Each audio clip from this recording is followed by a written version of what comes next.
Hello friends, welcome to my channel. जैसा कि मैंने आपको वादा किया था कि मैं आप तक आपकी समस्याओं को अर्थात आपके प्रश्नों के आंसर को आपके समक्ष लाऊंगा सरल तरीके से। तो आशा कर रहा हूं कि आज जो पाठ मैं पढ़ाने जा रहा हूं शायद आप लोग इसे जानते हो या कुछ व्यक्ति ना जानते हो, लेकिन मुझे प्राप्त कमेंट के अनुसार इस चैप्टर को शुरू करना था। और जैसा कि मैं देख रहा हूं कि अभी रेलवे या एसएससी की परीक्षा में इस अध्याय से क्वेश्चन पूछे गए थे। यह क्वेश्चन है आपके भारतीय संविधान से। तो भारतीय संविधान का एक चैप्टर आज हम लोग शुरू करने जा रहे हैं। तो थोड़ी सी विलंब हो गई है, उसके लिए मैं क्षमा प्रार्थी हूं। दरअसल यह नया कार्यक्रम है मेरे लिए और सब कुछ व्यवस्थित करते हुए मुझे थोड़ा समय लग गया, उसके लिए क्षमा प्रार्थी हूँ। फिर भी और अब इसको एक नए सिरे से शुरू करने के लिए और कुछ चीज़ें जो है अस्त व्यस्त थी, खैर कोई बात नहीं, आवश्यकता ही आविष्कार की जननी है और मैंने कुछ कुछ आविष्कार कर लिया है। आशा करता हूं कि आप सभी को पसंद आएगा। आज हम शुरू करते हैं भारत के संविधान का एक महत्वपूर्ण चैप्टर जो आपके प्रतियोगिता परीक्षाओं में अधिकतर पूछा जाता है। इवन आप लोग देखेंगे कि इसे आप मैट्रिक लेवल पर भी इसके प्रश्न कुछ पूछे गए हैं। तो आज शुरू करेंगे भारत संविधान से,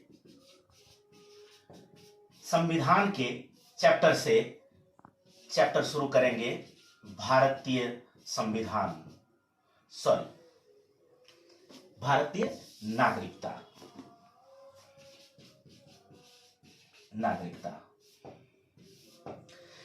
भारतीय नागरिकता हम लोग शुरू करने जा रहे हैं। यह हमारे संविधान में उल्लेखित है। जैसे ही आप लुसेंट की बुक खोलेंगे या फिर अन्य कोई भी एनसीईआरटी की बुक खोलेंगे, तो जब भारत के संविधान के बारे में बताया जाता है तो उसके भाग के बारे में, उसके अनुच्छेदों के बारे में लिखा जाता है। उसके बाद आपको सबसे पहला जो अध्याय आपको दिखेगा वो है भारत की नागरिकता। तो भारत की नागरिकता क्या है? आप लोग में से कुछ लोग जानते होंगे कि भारत की नागरिकता किसे कहते हैं या नागरिकता क्या होता है। फिर भी मैं आप सभी को बता दूं कि नागरिकता एक ऐसा शब्द है या ऐसा वाक्य है जिसके निहित होकर के हम किसी देश पर निवास कर सकते हैं। हम कह सकते हैं कि हम उस देश के नागरिक हैं। तो उसके लिए भारत सरकार और अन्य सरकारों द्वारा अलग अलग नीति नियम बनाए गए हैं। हमारे संविधान में भी भारत की नागरिकता को लेकर के बहुत सारी चीजें उल्लेखित हैं। तो यह हमारे संविधान के भाग 2 पर इसका उल्लेख किया गया है। भाग 2 पर इसका उल्लेख किया गया है। साथ ही साथ इसमें बहुत सारे अनुच्छेद हैं। अनुच्छेद बहुत सारे इन द सेंस की आपके यहां पर अनुच्छेद जो है वो 5 से लेकर 11 तक इसका उल्लेख किया गया है। 5 से लेकर 11 तक में यहां पर आपके भारत की नागरिकता के बारे में बताया गया है। तो आज हम लोग जानेंगे कि भारत की नागरिकता हम किस तरह से प्राप्त कर सकते हैं और साथ ही साथ भारत की नागरिकता को प्राप्त करने के बावजूद भी यदि कोई व्यक्ति चाहे कि हम किस तरह से दूसरे देश की नागरिकता ले सकते हैं, अर्थात या फिर कहा जाए कि किस तरह से भारत सरकार आपकी नागरिकता का छीन सकती है, इन सभी विषयों के बारे में एक संपूर्ण जानकारी हम लोग लेंगे। तो भारत की नागरिकता में हमने जैसे जाना कि यह भारत के संविधान के भाग 2 पर और अनुच्छेद 5 से लेकर 11 तक में इसका उल्लेख किया गया है। भारत के संविधान के इस महत्वपूर्ण भाग में आप जानते हैं कि भारत में एकल नागरिकता है।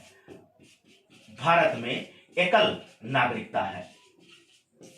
भारत में एकल नागरिकता है। एकल नागरिकता किसे कहेंगे? एकल नागरिकता हम उसे कहते हैं जिस पर हम किसी देश की नागरिकता अगर हम ग्रहण कर लेते हैं तो हम दूसरे देश की नागरिकता को ग्रहण नहीं कर सकते हैं। अर्थात जैसे कि मान लीजिए कि हम आए दिन पेपरों पर या कुछ न्यूज चैनल पर हम लोग देखते, जैसे अक्षय कुमार तो आप सभी को पता ही होगा। अक्षय कुमार एक ऐसा व्यक्ति है जिन्होंने कनाडा की नागरिकता को ग्रहण किया है। अर्थात ऐसा है कि वो भारत के नागरिक नहीं बन सकते हैं। यानी कहा जाए तो एकल नागरिकता का अर्थ होता है कि यदि हम भारत के नागरिक हैं तो हम दूसरे देश की नागरिकता नहीं ले सकते हैं। लेकिन अगर इस जगह पर हम किसी दूसरे देश की नागरिकता भारत के रहते हुए भी हम दूसरे देश की नागरिकता को लेते हैं तो हमारा नागरिकता जो है स्वतः ही हमसे छीन लिया जाता है। इसका अर्थ यह हुआ कि हम भारत के अब नागरिक नहीं रहे। यानी आप कनाडा हो, अमेरिका हो या अन्य किसी देश के भी नागरिकता को यदि ग्रहण करते हैं तो आप स्वतः ही भारत की नागरिकता को खो देते हैं। आगे बढ़ते हैं दोस्तों, और इसमें हम लोग जानेंगे कि भारतीय नागरिकता अधिनियम पर हमको किस किस चीजों पर उल्लेख किया गया है या किस तरीके से हम भारत की नागरिकता को ग्रहण कर सकते हैं। तो इसमें आपको 5 पॉइंट आपको जानने होंगे। इसको मैं मिटा दूं। कुछ चीजें थोड़ी असुविधाएं हैं, मैं प्रयास करूंगा क्योंकि टेक्निकली मैं बहुत ज्यादा जानता नहीं हूं इन चीजों के बारे में, ऑनलाइन क्लासेस के बारे में। धीरे धीरे सीखूंगा आप सबों के साथ। तो हमने आगे जानना है कि भारत की नागरिकता अधिनियम 1955 के तहत भारत सरकार ने कुछ नागरिकता अधिनियम निकाले थे। इसके अंतर्गत हम 5 पॉइंट्स के बारे में जानेंगे। हम 5 पॉइंट्स के बारे में जानेंगे। इन 5 पॉइंट्स के आधार पर हम भारत की नागरिकता को ग्रहण कर सकते हैं।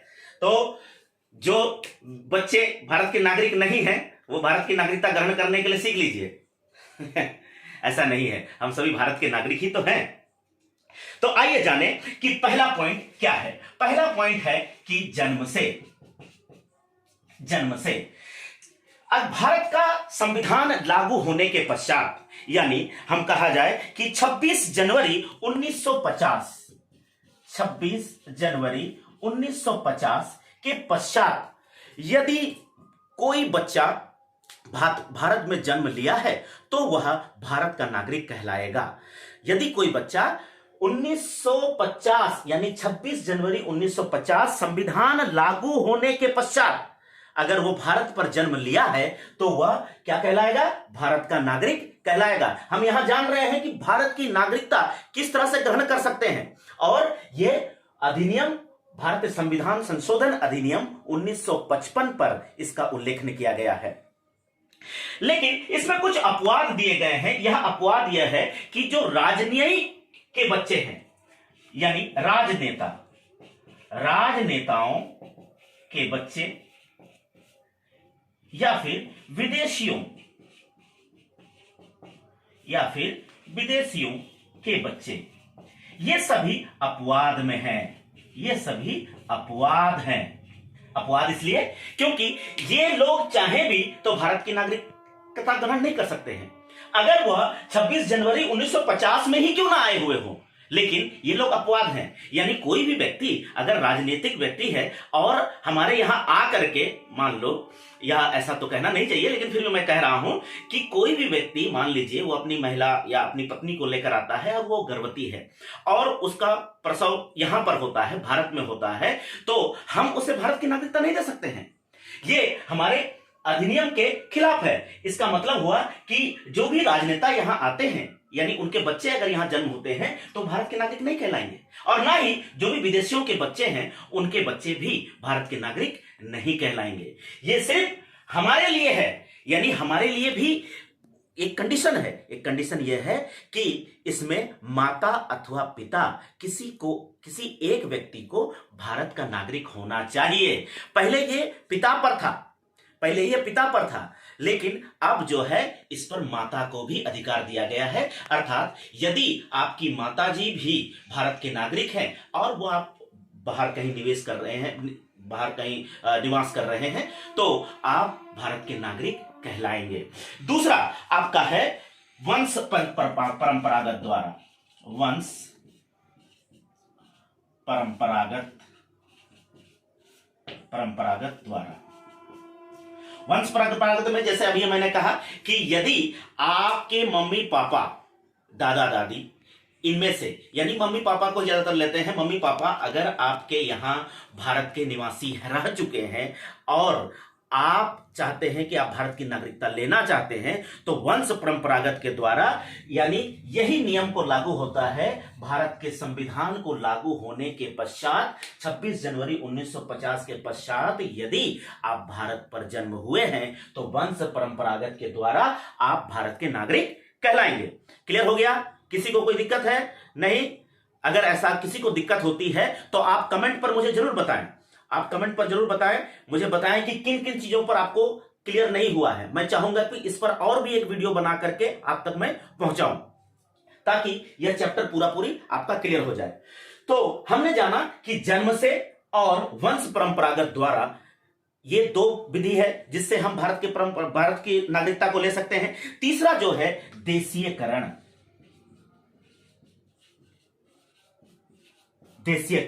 देशीयकरण द्वारा भी हम भारत की नागरिकता को ग्रहण कर सकते हैं। इसके लिए एक सरकार द्वारा एक प्रमाण पत्र दिया जाता है। उस प्रमाण पत्र को आपको भरना पड़ता है और भरने के बाद आप कि कुछ नियम कानून लगाए गए हैं। जैसे 1955 के तहत पर आपको दिया गया था कि आपको विगत 5 सालों से आपको भारत के निवासी रहने चाहिए, यानी भारत में रह रहे हो। तब आप जो है क्या करेंगे, देशीकरण के द्वारा एक प्रमाण पत्र आपको निकाला जाएगा, भारत सरकार द्वारा निकाला जाती है, उसको आप भरिएगा और फिर आप भारत के नागरिक बन जाइएगा। इसका मतलब क्या हुआ कि इसके लिए इस अधिनियम के तहत 5 वर्ष था, परंतु अब यह अधिनियम जो है इसको संशोधन किया गया है और इसे 10 वर्ष कर दिया गया है। मैं उसे बाद में बताऊंगा।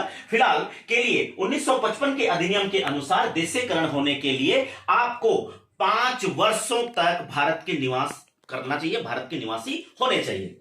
अगला आगे बढ़ते हैं। देशीकरण हो गया, इसके बाद आता है पंजीकरण, यानी इंग्लिश में इसको कहेंगे हम लोग रजिस्ट्रेशन करके। रजिस्ट्रेशन का भी नियम था कि इसमें 6 महीने से आप भारत के निवासी हो, भारत में रह रहे हो, तब आप जो है पंजीकरण द्वारा यानी रजिस्ट्रेशन के द्वारा आप भारत की नागरिकता ले सकते हैं। जैसे हम लोग अभी हाल फिलहाल में देशीकरण और पंजीकरण का एक उदाहरण हम लोग दे सकते हैं। अदनान सामी जो है एक पाकिस्तान का सिंगर है और वो चाहते हैं कि हम भारत में बसना चाहते हैं, भारत के निवासी बनना चाहते हैं। तो उसके लिए हम क्या करेंगे कि अगर वो इन दोनों में से किसी भी एक नियम पर वो फॉलो करते हैं तो वो देशीकरण या फिर पंजीकरण के द्वारा भारत के निवासी बन सकते हैं। या सिर्फ वही नहीं, और भी जो बाकी जो कलाकार हैं या विदेशी नागरिक हैं जो हमारे यहाँ कार्य कर रहे हैं और उन्हें भारत पसंद आ गया, भारत तो सोने की चिड़िया है, ये तो पसंद आना ही है, तो यहां रहना चाहते हैं, तो उनके लिए ये देशीकरण और पंजीकरण का एक आपके द्वार खुला हुआ है जो भारत संविधान आपको देती है। और यह अंतिम भाग जो है वो है भूमि विस्तार क्या है? भूमि विस्तार है, जैसे हम लोग हाल फिलहाल में सुन रहे हैं कि कश्मीर के मुद्दे को हमेशा हम लोग सुनते हैं। तो कश्मीर का मुद्दा जो है हम चाहते हैं कि वो भारत का है या फिर पाकिस्तान चाहता है कि वो हमारा है, वो किसका है, ये कॉन्फ्लिक्ट बनकर रह गया है। तो इसमें क्या है, जैसे मान लीजिए कि वहां का एक भाग है बलूचिस्तान। अब बलूचिस्तान चाहती है कि वो भारत पर आकर के सम्मिलित होना, यानी भारतीय बनना वो चाहती है। ऐसे में यदि भारत सरकार जो है भूमि विस्तार कर उस एरिया को, उस जो बलूचिस्तान के एरिया को अगर वो अपने अधिकृत ले लेती है, अपने अंदर ले लेती है, तो वहां के रहने वाले जितने भी लोग हैं, चाहे वो पुरुष हो, महिला हो, वृद्ध हो, जितने भी लोग हैं, वो स्वतः ही भारत के नागरिक बन जाएंगे, वो स्वतः ही भारत के नागरिक बन जाएंगे। भारत की नागरिकता को पाने के लिए भूमि विस्तार एक विकल्प है। यानी इसके लिए तो युद्ध भी हो जाती है ना, यानी आगे कोई भी जमीन को हमको पाने के लिए, चाहे चाइना युद्ध कर रही है कुछ भाग को लेने के लिए, पाकिस्तान कर रही है और हम टॉलरेट कर रहे हैं। तो खैर ये ज्यादा दिन नहीं, और हमारे सारे जो भी नेता प्रतिपक्ष हैं या नेतागण हैं, जो ये सभी इस पर ध्यान दे रहे हैं कि हमें हमारा जमीन जो है, हमारा देश जो है वो हमारा ही बना रहे, कुछ ना हो। आगे इस पर आगे हम लोग बढ़ते हैं कि जैसे मैंने आपको कहा ये सारी चीजें आपको पॉइंट आउट हो गए हैं। इसको मैं प्रयास करूंगा कि टेलीग्राम के द्वारा या फिर व्हाट्सएप के द्वारा या पीडीएफ मैं आपको देने की कोशिश करूंगा। और इसके बाद मैं इसको जो अधिनियम है इस पर संशोधन क्या हुआ है ये मैं थोड़ा सा आपको यहां पर बता दूं। इस संशोधन पर ये 1986 का संशोधन इस पर हुआ है। 1955 के बाद 1986 का संशोधन हुआ है, जिस पर इस जन्म में क्या संशोधन हुआ है? जन्म में संशोधन हुआ है कि जन्म या वंश परंपरागत दोनों में संशोधन यह हुआ है कि इसमें पहले पिता को प्राथमिकता दी जाती थी, यानी आपके पिता भारत के निवासी हों, परंतु अब जो है माता को भी प्राथमिकता दी जाती है। ये बहुत अच्छी बात है, हमारे देश की ये गौरव की बात है कि हमें इन सभी चीजों को लेकर के चल रहे हैं।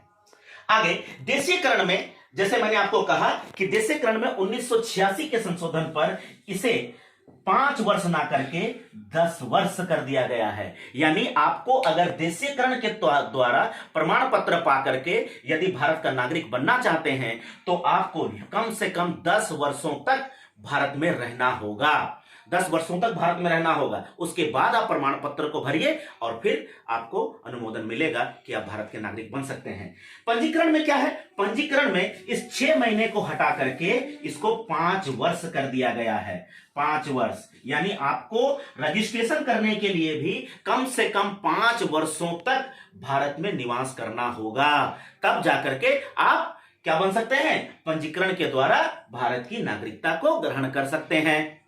तो यह सभी चीजें जो है आपके 1986 में ये सभी चीजें, ये 4 चीजों पर ही आपका जो है संशोधन हुआ था। भूमि विस्तार में कोई संशोधन नहीं है। भूमि विस्तार में बाद में भी वही था कि यदि कोई अगर भारत हो चाहे कोई भी देश हो, फिलहाल तो हम भारत की नागरिकता पढ़ रहे हैं इसलिए भारत के बारे में कहेंगे कि भारत अगर कोई जमीन को अधिग्रहण कर लेती है, कोई जमीन को अपने अंतर्गत ले लेती है, तो वहां के रहने वाले जितने भी लोग हैं वो हमारे नागरिक हो जाएंगे, भारतीय हो जाएंगे। अब आगे ये सारी चीजें मैं आपको पीडीएफ के द्वारा भेज दूंगा।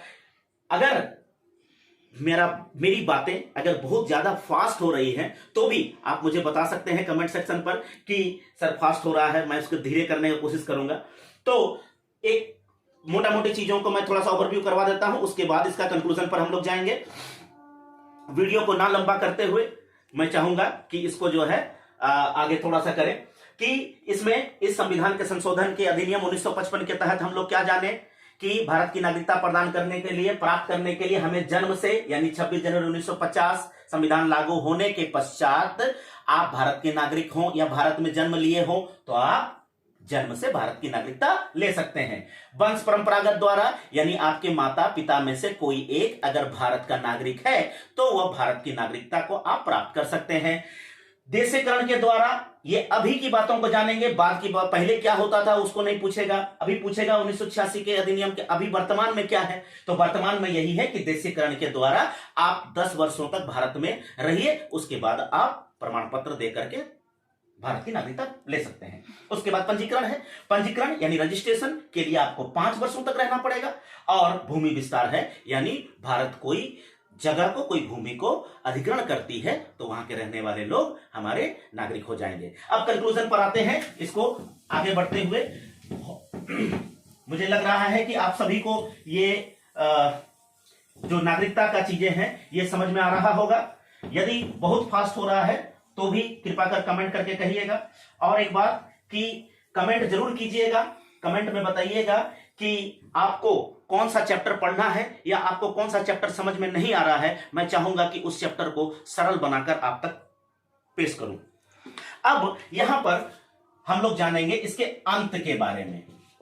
अंत के बारे में यानी नागरिकता का अंत किस तरह से होगा।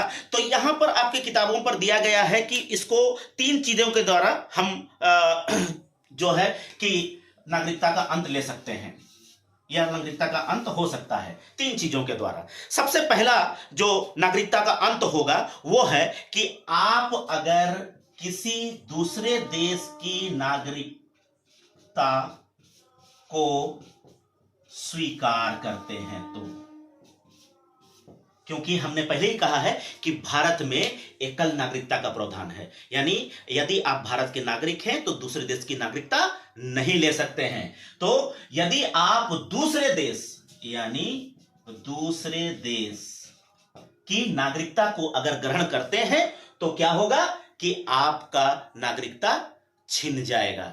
दूसरा यह है कि अगर भारत सरकार चाहती है कि आपको देशद्रोह अगर करार कर देती है, भारत सरकार आपको देशद्रोह अगर करार कर देती है, तो उस स्थिति पर भारत सरकार द्वारा नागरिकता छीनने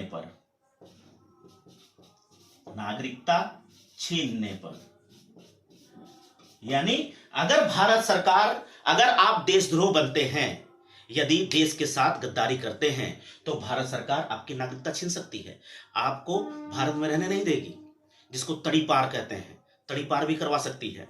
तो ये एक कारक है जिससे आपका नागरिकता का अंत हो सकता है। और एक अंतिम जो है, यदि आप स्वयं ही परित्याग करते हैं। ऐसा तो होता नहीं है, क्योंकि भारत को कौन परित्याग करना चाहेगा, है ना। तो स्वयं ही यदि कोई व्यक्ति भारत का परित्याग, लेकिन करते भी हैं, कुछ भगोड़े हैं जो भारत की संपत्ति को लेकर के बाहर विदेश चले गए हैं, तो ऐसे भगोड़ों के लिए ही यह स्वयं का परित्याग है, हमारे लिए तो नहीं, हमारे लिए तो देश सर्वोपरि है। तो यह है मोटा मोटी चीज जो भारत के अंत को आपको, ये नागरिकता के अंत को आपको दिखाता है। तो इस पर कुछ चीजें जो हैं, जम्मू कश्मीर पर भी कुछ चीजें जो हैं आधारित हैं। जैसे नागरिकता के आधार पर पहले था, अब जब 370 जो अनुच्छेद है वो हटा है, तो उसके बाद से ये थोड़ा सा इसमें बदलाव आया है। अब तो जम्मू कश्मीर में जाकर के भी आप जो है वहां के जगह को ले सकते हैं, खरीद सकते हैं, वहां रह सकते हैं, ये है अभी। लेकिन पहले ऐसा था कि इस पर एक नागरिकता पर दिया हुआ था जो 1955 के आधार पर या 1986 के आधार पर भी अगर हम पकड़े तो जम्मू कश्मीर पर हम घूम सकते हैं, वहां जा सकते हैं। ये 1986 या 1955 के अधिनियम की बात कर रहा हूं मैं, अभी वर्तमान की नहीं, 2014 के बाद में हुआ है, उसके बाद की बात मैं नहीं कर रहा हूं। जो 370 हटा है वहां से जम्मू कश्मीर से, उसके बाद की बात नहीं कह रहा हूं, पहले की बात है कि उस समय ऐसा था कि जम्मू कश्मीर पे हम जा सकते हैं, घूम सकते हैं, लेकिन वहां किसी जमीन को खरीद करके रह नहीं सकते हैं, ये ऐसा था। लेकिन अब आप रह सकते हैं, कर सकते हैं, क्योंकि भारत का एक अभिन्न अंग जो है जम्मू कश्मीर बन गया है। तो ये सारी चीजें जो है आपकी नागरिकता को दर्शाता है। तो आशा करते हैं दोस्तों कि नागरिकता पर जो चैप्टर मैंने आपको बताया है, जिसमें 5 चीजें बताई हैं, एक जन्म से, एक वंश परंपरागत, एक देशीयकरण, एक पंजीकरण, और अंत में 5वां चीज मैंने क्या बताया है, भूमि विस्तार। इसके जरिए जो है वो हम भारत की नागरिकता को ले सकते हैं। और सबसे इंपॉर्टेंट इसमें आपको ध्यान रखना है कि इसका भाग क्या था, भाग 2 था, और क्या था इसका अनुच्छेद कितना था, 5 से 11 था। ये ध्यान रखना है। इन्हीं दोनों के बीच पर ही जो ज्यादातर क्वेश्चन आपको नागरिकता से पूछे गए हैं और पूछे जा चुके हैं। हो सकता है भविष्य में भी ये क्वेश्चन आपको पूछे जाएं। तो मेरे ख्याल से यही इतना ही है जो भारत की नागरिकता में आपको पूछे जाएंगे। तो आज के लिए इतना ही रखते हैं दोस्तों। अगले बार जो है कि मैं आज चाह रहा था कि इसको गणित भी आज प्रयास करूं दूसरे वीडियो पर, लेकिन इसको सेटअप करने में ही मुझे थोड़ा समय लग गया। तो मैं आपसे वादा करता हूं कि अगली कक्षा पर मैं गणित के भी जो आपके रिक्वायरमेंट आ रहे हैं उन पर भी मैं आगे बढ़ूंगा, उसको ट्रिकी वे से, और जो मैथमेटिकल सिंपल वे है, एक एक नियम है, उसके आधार से, दोनों के आधार से भी सॉल्व करने का पूरा प्रयास करूंगा, ताकि आपको अच्छी तरीके से समझ में आ जाए। और प्रतियोगिता परीक्षा हो, चाहे वो आपके क्लास का एग्जाम हो, चाहे मैट्रिक का हो, चाहे 8 का हो, चाहे 9th का हो, आपको अच्छे से समझ में आ जाए। तो इसके लिए क्या करना है, हमारे चैनल पर आकर के आपको सब्सक्राइब करना है और कमेंट में बताना है कि आपको हमारा यह प्रोग्राम कैसा लग रहा है, या आपको कैसा लग रहा है इसको पढ़ करके, समझ करके। यदि इसमें कुछ त्रुटियां हैं, क्योंकि हम लोग नौसिखिए हैं, हो सकता है, मनुष्य जीवन है, कुछ गलतियां तो हो सकती हैं। अगर कुछ गलतियां होती हैं तो हम चाहेंगे उसको सुधारना, आप इसको भी मुझे बता सकते हैं। बहुत बहुत धन्यवाद। अगले वीडियो पर आपसे पुनः मिलते हैं। धन्यवाद।